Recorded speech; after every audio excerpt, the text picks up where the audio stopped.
आप जाने जाते हैं पूरे इंडिया में सच बोलने के लिए, सच्चाई के लिए। आप किसी की भी कहीं भी चीड़ फाड़ कर देते हैं, ऑपरेशन कर देते हैं, और किसी में जे मेरी और चाहे वो कोई भी बंदा हो, सच है तो सच है, गलत है तो गलत है।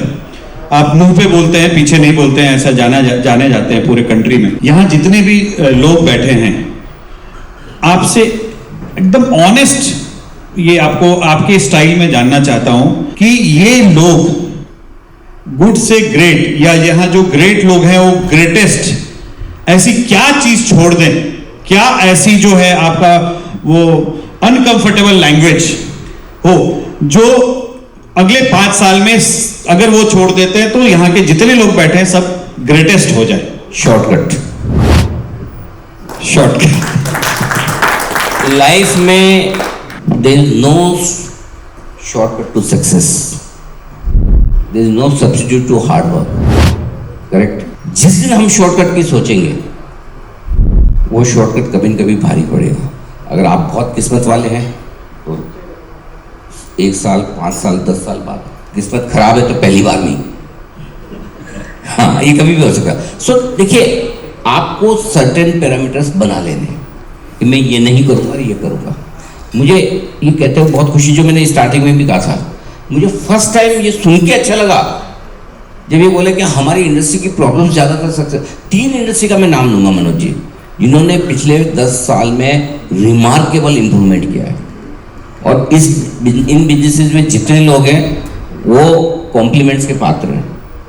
एक आपकी इंडस्ट्री, मुझे याद है फर्स्ट टाइम मुझे एग्जाम में जब बुलाया था सुरेंद्र भाई ने, बोला मैं क्या करूँगा यार, और मैंने अपने इंट्रोडक्शन में भी कहा कि यार मेरी गोल्ड की समझ इतनी कि ये पीला है और बहुत महंगा है, इसके बियॉन्ड में गोल्ड नहीं समझता। उन्होंने बोला नहीं सर, आप आओ, आपके सवाल जो हैं वो बहुत मारने वाले तो तीखे होते हैं। मैंने कहा भाई देखो, मुझे फर्क नहीं पड़ता, मैं पूछ लूंगा। 80-20 स्कीम में काम करते थे आप, तो 80% कैश, 20% चेक। आज आप देखिए, इवन 80-20 रिवर्स हो गई। रिवर्स भी नहीं, मैं तो बोलता हूँ अब आज की तारीख में कैश में ज्वेलरी खरीदना ऑलमोस्ट इम्पॉसिबल हो गया, ऑलमोस्ट। छोटी जगहों में ऐसा फाइनेंस मिनिस्ट्री को भी बोलिए ना। मैं तो बोलता हूँ, आप जानते हैं मैं तो हमेशा बोलता हूँ, और मैं तो खुल के बोलता हूँ, मुझे उनसे भी डर नहीं लगता। मैं तो आपको साफ बोलता हूँ। तो सिंपल सी चीज़ है, एक इस इंडस्ट्री में बहुत रिमार्केबल इंप्रूवमेंट हुआ। जहाँ गलत तरीके का पैसा आता था वो एकदम कॉर्पोरेट कल्चर में आ गया। दूसरी इंडस्ट्री जिसमें बहुत बड़ा फर्क हुआ है वो है रियल एस्टेट में, जहाँ 80-90% कैश चलता था।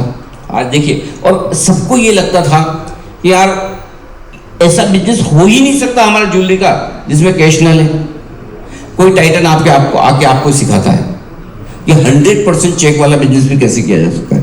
रियल एस्टेट में कोई डीएलएफ आपको सिखाता है कि 100% चेक में कैसे बिजनेस हो सकता है। उसके बाद आपके पास ओबेरॉय, लोढ़ा और प्रेस्टीज और 50 कंपनी आ जाएगी। वैसे उसके बाद आपके पास 50 कंपनी ज्वेलरी में आ जाएगी। और तीसरा बिजनेस जो है वो है फिल्म इंडस्ट्री का, जहाँ पर सारे गलत तरीके वाले पैसे लगते थे।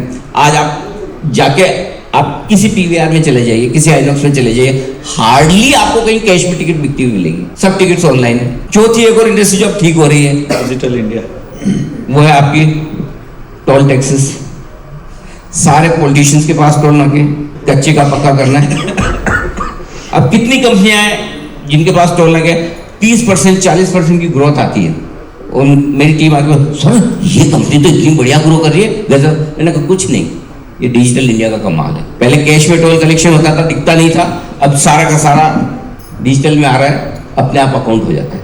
तो कई सारी चीज़ें पिछले 10 सालों में जो बदली है देश में, कई सारी इंडस्ट्री में, ये इंडस्ट्रीज धुलकर साफ हो गई है।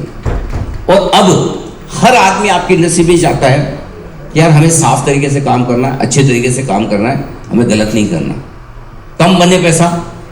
और अब तक क्या माइंडसेट था, अरे मैं अगर बिल में करूंगा और मेरा पड़ोसी वाला ना कच्चे में कर रहा है तो यार मेरा कस्टमर वहां चले जाएगा। एक आध बार जा सकता है, 2 बार जा सकता है, लेकिन क्या पता एक ऐसा कस्टमर उनके पास जाए जो इनकम टैक्स ऑफिसर है। अच्छा, इसके यहाँ होता है कच्चे में काम, अगले दिन मेहमान पहुंच जाएंगे उसके वहाँ। ये सारे सिस्टम चल रहे हैं आज भी। सो इसलिए आप चिंता मत कीजिए, अच्छे काम अगर आप कर रहे हैं, सच्चे काम कर रहे हैं, सही तरीके से कर रहे हैं, तो आपको रिवॉर्ड उसका जरूर मिलेगा। सो ये 3-4 इंडस्ट्री जो बदली है, और उसके लिए मैं आप लोगों को भी बधाई देना चाहता हूँ। Thank you Anil ji, thank you so much.